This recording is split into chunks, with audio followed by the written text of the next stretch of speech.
ሰላም ጤና ይስጥልኝ የተወደዳችሁ የሶሎዳ ሚዲያ አድማጭ ቤተሰቦቻችን ለዛሬ ዕለተ ሐሙስ ሐምሌ 23 2018 ዓ.ም ያዘጋጀናቸው አዳዲስ ትኩስና ወቅታዊ ሀገራዊና ዓለም አቀፋዊ የዜና መረጃዎቻችን ይዘንላችሁ ቀርበናል። እነዚህ አዳዲስ ትኩስና ሀገራዊ ዓለም አቀፋዊ የዜና መረጃዎቻችን እየተከታተላችሁ እስከ መጨረሻው አብራችን እንድትቆዩ ከወዲሁ በታላቅ አክብሮት ጋብዛለሁ። መልካም ቆይታ። በመቀሌ ከተማ ሰፊ የወጣቶች አፈሳ እየተካሄደ ማደሩ ተገለጸ።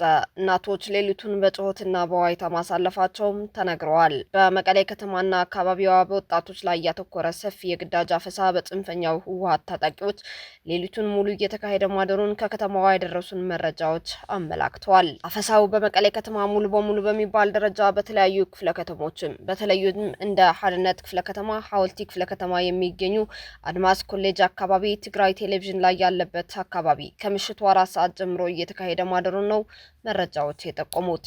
በተለይም ከትግራይ ቴሌቪዥን ወደ ተለያዩ ስፍራዎች በሚወስደው መንገድ እንዲሁም ከሰባ ካሬ እስከ ደብሪ መስመር በኤሌክትሪክ ባጃጆችና ታክሲዎች ላይ የሚሳፈሩ ወጣቶችን እንዲሁም ባለባጃጆቹን እያወረዱ ወደ ያልታወቁ ቦታዎች እየተወሰዱ እንደሚገኙም ታውቋል። ከዚህ በተጨማሪም መረጃዎች እንደሚጠቁሙት የታጠቁ አካላት ከየቀበሌው 300 ቁጥር ያለው ወጣት ለግዳጅ ውትድርና ለማቅረብ በተሰጣቸው ትዕዛዝ መሰረት ይህንን በሌሊት ተገን የተደረገ አፈሳ እያካሄዱ እንደማደሩም ታውቋል። ይህንን የጽንፈኛ ህወሓት ማታን ተገን አድርጎ የሚፈጸመው እጅግ ኢሰብአዊ ድርጊትን ተከትሎ በመቀሌ ከተማ የሚገኙ እናቶች ሌሊቱን ሙሉ በስጋት በጩኸትና በዋይታ እንዳሳለፉትና በከተማዋ ላይ ከዚህ ቀደም ታይቶ የማይታወቅ ትልቅ ሀዘን ድባብ ሰፍኖ ማደሩም ተገልጿል። የከተማው ነዋሪዎችና ወጣቶች በእንቅስቃሴያቸው ወቅት በተለይም ወደ ማታ አካባቢ ላይ ከፍተኛ ጥንቃቄ እንዲያደርጉም የተለያዩ ጥሪዎች እየተላለፉም ይገኛሉ።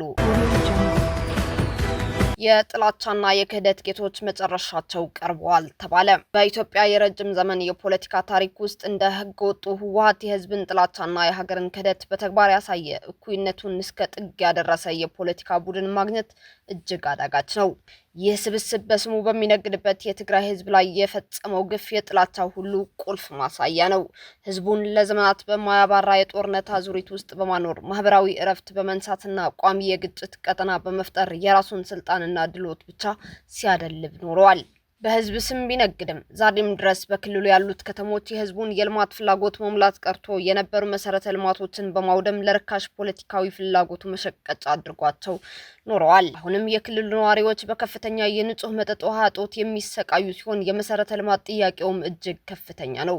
ይህ ብቻ አይደለም። የቡድኑ መሪዎች ህዝቡ ከቀሪው ኢትዮጵያዊ ወንድሙ ጋር በጥርጣሬ እንዲኖር የጥላቻን መርዝ ሲፈበርኩና ሲነዙ ኖረዋል። ለዚህ የጥፋት ቡድን ይህ ታላቅ ህዝብ ለስልጣን ማቆያነት የሚያገለግል ማገዶ ብቻ ነው።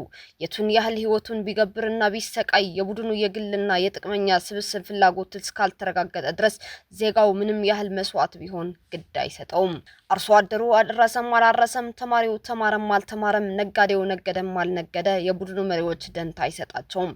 ህዝቡ ቢራብ ቢፈናቀልና ቢያልቅ ለነሱ የጥቅም ፍላጎት መረገጃ ያግዝ እንጂ ጉዳያቸው አይደለም። የትግራይ ህዝብ ለነሱ የስልጣን መሰላል እንጂ ዓላማ አይደለም። ይህ ወደር የለሽ የጭካኔ ተግባራቸው የጥላቻና የክህደት ጌቶች መሆናቸውን በተግባር ያረጋገጠ ህያው ምስክር ነው። የቡድኑ የክህደት ታሪክ ዛሬ በድንገት የተጀመረ አይደለም። ይልቁንም በሀገር ክህደት የተሞላ ረጅም ጥቁር ጠባሳ ያለው ነው። ሀገራችን ኢትዮጵያ የዚያድ ባሬን ወራሪ ኃይል ለመመከትና ሉዓላዊነቷን ለማስጠበቅ በምትፋለምበት በዚያ የክፉ ቀን የፈተና ዘመን ወያኔ ከጥላት ጋር በማበር ሀገርን ከጀርባ ወግቷል። የክህደት ቁንጨኖቱን ያሳየው ደግሞ ኢትዮጵያ የባህር በር እንዳታገኝና በቋሚነት ወደብ አልባ እንድትሆን የሰራው ደባና የፈጸመው ታሪካዊ ሴራ ነው። ለስልጣን ጥሙ ሲል የራሱን ወገኖች አብረውት በበረሃ የተንከራተቱት የትግል አጋሮችን ሳይቀር በተለያየ ፈጠራ ምክንያት በግፍ የሞት ቅጣት የቀጣ በበረሃ ላይ የሚከዳ እኩይ ስብስብ ነው። ይህ ከትናንት እስከ ዛሬ የቀጠለ የክህደት ሰንሰለት አሁንም አላበቃም። ዛሬ ላይ ደግሞ ኢትዮጵያን ለማፍረስ ሌት ተቀን ከሚሰሩ ታሪካዊ ጠላቶቻችን በተለይም ከግብጽና ከሻዕቢያ ጋር በማበር ነባሩን የክህደት ምዕራፉ አስጥሏል። ይህ የክህደት ስብስብ ህዝቡን ማህበራዊ እረፍት እንዳያገኝ ቋሚ የጥፋት ተልዕኮ አንግቦ እየሰራም ይገኛል። ይህ ተደጋጋሚ ክህደት ጸረ ህዝብነትና የሀገር ጥላቻ በታሪክ መዝገብ ላይ በጥቁር ቀለም ተጽፎ ለትውልድ የሚተላለፍ መቼም ቢሆን የማይዘነጋ የውርደት ካባ ነው። የትግራይ ህዝብ በተለይም ወጣቱ የቡድኑን የክህደትና የጥፋት ሴራ በሚገባ ነቅቶበት በቀኝ እያለ ይገኛል። ዛሬ ላይ የትግራይ ህዝብ ከሌላው ኢትዮጵያዊ ወንድም እህቱ ጋር በጋራ ሆኖ ይህንን የጥፋት ነቀርሳ ለአንዴና ለመጨረሻ ጊዜ ከጫንቃው ላይ አውርዶ ለመጣል ቆርጦ ተነስቷል። ህዝቡም ሆነ ወጣቱ የቡድኑን እውነተኛ ጸረ ህዝብ ገጽታ በመረዳት ጀርባው ሰጥቶታል። የውጭ ኃይሎች ባንዳ በመሆን የሚያገለግለው ይህ ቡድን የህዝብ ድጋፍ ሲያጣ የእድሜው ማብቂያ መድረሱን ሲገነዘብ በአስገዳጅ ሞት አዋጅና በግዳጅ አፈሳ አለሁ ለማለት መፍጨርጨር ብቸኛ ስትራቴጂው አድርጎታል። ነገር ግን ቀኑ ጨልሟል። የመቃብር አፋፍ ላይ ቆመዋል። በህዝብ የተተፉና የሌላ ሀገር አገልጋይ በመሆን የሚንቀሳቀሱ ቡድኖች መጨረሻቸው ውድቀት ነው። ኢትዮጵያ በእንዲህ አይነት ጸረ ህዝብ ተላላኪና አቅመቢስ ቡድን ጩኸት አትነቃነቅም። ሀገራችን ኢትዮጵያ የጥፋት ኃይሎችን ሴራ አክሽፋ የጀመረችውን የልማት የሰላምና የብልጽግና ጉዞዋን በጽናት በማፋጠን ልማቷን ትቀጥላለች። የኢትዮጵያ ሰላም አስከባሪ ኃይል ፈታኝ በሆኑ ቀጠናዎች ተልእኮውን በጀግንነት እየፈጸመ መሆኑ ተገለጸ። የዩናሚስ ሴክተር ሳውዝ አዛዥ ብርጋዴር ጀነራል ሲሽር ባህር አደዋጂ በደቡብ ሱዳን ዌስተርን ኢኳቶሪያ ከተሰማራው የ23ኛ ሞተራይዝድ የኢትዮጵያ ሰላም አስከባሪ ሻለቃ አመራሮች ጋር እየተፈጸሙ ባሉ ግዳጆች ላይና ቀጣይ በሚከናወኑ ተልእኮዎች ዙሪያ ውይይት አድርገዋል። በውይይቱ ሻለቃው ለእንቅስቃሴ ፈታኝ በሆነው ከያምቢዮ እስከ ታምቡራ 180 በላይ ኪሎ ሜትር በመንቀሳቀስ ተፈጥሯዊና ሰው ሰራሽ መሰናክሎችን አልፎ የተሰጠውን የሰላም ማስከበር ተልዕኮ በጀግንነት እየተወጣ መሆኑን ገልጸዋል። በያምቢዮ ፓዙና ድሩፒ ካምፕ መቀመጫውን በማድረግ አስቸጋሪ በሆኑ የግዳጅ ቀጠናዎች ገብቶ የቅኝት ስራዎች፣ በቀጠናው ያሉ የተባበሩት መንግስታት ድርጅት ንብረቶች እጀባና ሰራተኞች ጥበቃ በማድረግ አበረታች ስራ እየተከናወነ መሆኑን ተረድተናል ብለዋል። የኢትዮጵያ ሰላም አስከባሪ ኃይል ህዝባዊነት መገለጫውና የዕለት ተዕለት ተግባሩ መሆኑን ከሚፈጽሟቸው ስኬታማ ተልዕኮዎች ተገንዝበናል ያሉት ታዛዡ የደቡብ ሱዳንን ህዝብ ሰላም በማስጠበቅ ዙሪያና ማህበረሰብ አቀፍ ስራዎችን ላይ የሚከናወኑ ተግባራት ተጠናክረው ሊቀጥሉ ይገባል ሲሉም አዛዡ አሳስበዋል። የ23ኛው ሞተራይዝድ ሰላም አስከባሪ ሻለቃ አዛዥ ኮሎኔል ኃይሉ ተረፈ በበኩላቸው ሰላም አስከባሪ ሻለቃው ከሌሎች ሀገሮች ሰላም አስከባሪ ኃይሎች ጋር ተቀናጅቶ የሀገር ውስጥ ተፈናቃዮችን ደህንነት እያረጋገጠ መሆኑን ጠቁመው ከቀጠናው ማህበረሰብ ጋርም በትብብር እየሰራን ነው ሲሉ አረጋግጠዋል። የደቡብ አፍሪካና የሩሲያ የወታደራዊ መሪዎች በሞስኮ ውይይት አደረጉ። የደቡብ አፍሪካ ምድር ኃይል አዛዥ ሌተናንት ጀነራል ሎረንስ መባታ ከሩሲያ ወታደራዊ ባለስልጣናት ጋር በሞስኮ ከፍተኛ ደረጃ ያለው ውይይት ማካሄዳቸው ተገልጿል። ውይይቱ በደቡብ አፍሪካና ሩሲያ ሀገራት በወታደራዊ መስክ ያላቸውን ትብብር በሚያጠናክርበት ሁኔታ ላይ ያተኮረ እንደነበርም ተጠቅሷል። እንደ ሩሲያ ባለስልጣናት ገለጻ ስብሰባው በሁለት ሀገራት የምድር ኃይሎች መካከል ያለውን ግንኙነትና ትብብር የበለጠ ለማጠናከር በተደረገ ስምምነትም ተጠናቋል። ይህ እርምጃ በደቡብ አፍሪካና በሩሲያ መካከል ያለውን የመከላከያና የወታደራዊ ግንኙነት ይበልጥ እንደሚያጠናክረውም ተመላክተዋል። አሜሪካና ሳውዲ በኢራቅ ውስጥ የፈጸሙትን ጥቃት ኢራን አወገዘች። የኢራን የውጭ ጉዳይ ሚኒስቴር አሜሪካና ሳውዲ አረቢያ በጥምረት ኢራቅ ውስጥ የፈጸሙትን ጥቃት በጽኑ እንደሚያወግዝ አስታውቋል። ጥቃቱ የአሜሪካና የሳውዲ ጥቃት ጦርነቱን በመካከለኛው ምስራቅ ለማስፋፋት ያለመ ነው ስትልም ኢራን ወቅሳለች።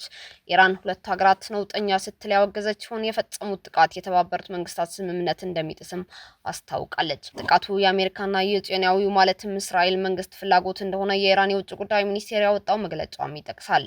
ጽዮናዊው መንግስት ጦርነቱንና ግጭቱን ወደ ምዕራብ ኤሲያ ማስፋፋት ይፈልጋል ሲልም የእስራኤልን መንግስት ከሷል። አሜሪካና ሳውዲ በኢራቅ የሚገኙና በኢራን የሚደገፉ ታጣቂዎች ላይ ጥቃት መፈጸማቸው አስታውቋል። የኢራቅ ፖፑላር ሞቢላይዜሽን ፎርስ ቡድኑ በጥቃቱ ቢያንስ 20 አባላቱ እንደተገደሉበትና 32 እንደቆሰሉበትም አስታውቋል። የአሜሪካ ጦር ማዕከላዊ እዝ ሴንትኮም ኢራቅ ውስጥ በኢራን የሚደገፈው አሸባሪ ቡድን ላይ ያነጣጥረን ጥምር ጥቃት ከሳውዲ አረቢያ ጋር ፈጽመናል ብለዋል። ሳውዲ በበኩሏ ጥቃቱ የተፈጸመው ቡድኑ የነዳጅ ማውጫዎቿን ኢላማ ካደረገ በኋላም እንደሆነ አስታውቃለች። ይህ በእንዲህ እንዳለ የአሜሪካ ግምጃ ቤት የኢራን ንብረት የሆኑ 8 ነዳጅ ጫኝ መርከቦችና 10 ተቋማት ላይ ማዕቀብ መጣሉን አስታውቋል። የአሜሪካ ግምጃ ቤት ማለትም ገንዘብ ሚኒስቴር በድረገጹ ባወጣው መግለጫ ማዕቀብ ከተጣለባቸው ተቋማት 6ቱ ቻይና ላይ ይገኛሉ። አሜሪካ በኢራን ላይ የጣለችው የባህር ላይ እንቅስቃሴ ገደብ ባለበት እንደቀጠለም ነው። በኢራን ደቡባዊ የባህር ዳርቻ በተጣለው እገዳ ምክንያት የአሜሪካ ኃይሎች ብዙ መርከቦች እንዳያልፉ ከልክለዋል። የአሜሪካ ግምጃ ቤት የጣለው አዲስ ማዕቀብ የተሰማው ፕሬዚዳንት ዶናልድ ትራምፕ ኢራንን ክፉኛ ለመደብደብ ከዛቱ ከሰዓታት በኋላ ነው። ፕሬዚዳንቱ ከፎክስ ኒውስ ጋር ባደረጉት ቃለ ምልልስ ጦራቸው በኢራን ላይ ላለፉት ቀናት ያቆመውን ጥቃት መልሶ እንደሚጀምርም አመላክተዋል ሲል የዘገበው ቢቢሲ ነው። እስካሁን አብራችሁን ከኛ ጋር ስለነበራችሁ እያመሰገንኩኝ በሌሎች መረጃዎች እስክንመለስ እንደተለመደው የሶለዳ ሚዲያ ቤተሰብ በመሆን ላይክ፣ ሼር፣ ሰብስክራይብ ማድረጋችሁን አትርሱ። አዳዲስ ትኩስና ወቅታዊ መረጃዎቻችን በቶሎ እንዲደርሷችሁ የደወል ምልክቷን ይጫኑ። ስኬት፣ ድልና ሰላም ለኢትዮጵያውያን። ሶለዳ ሚዲያ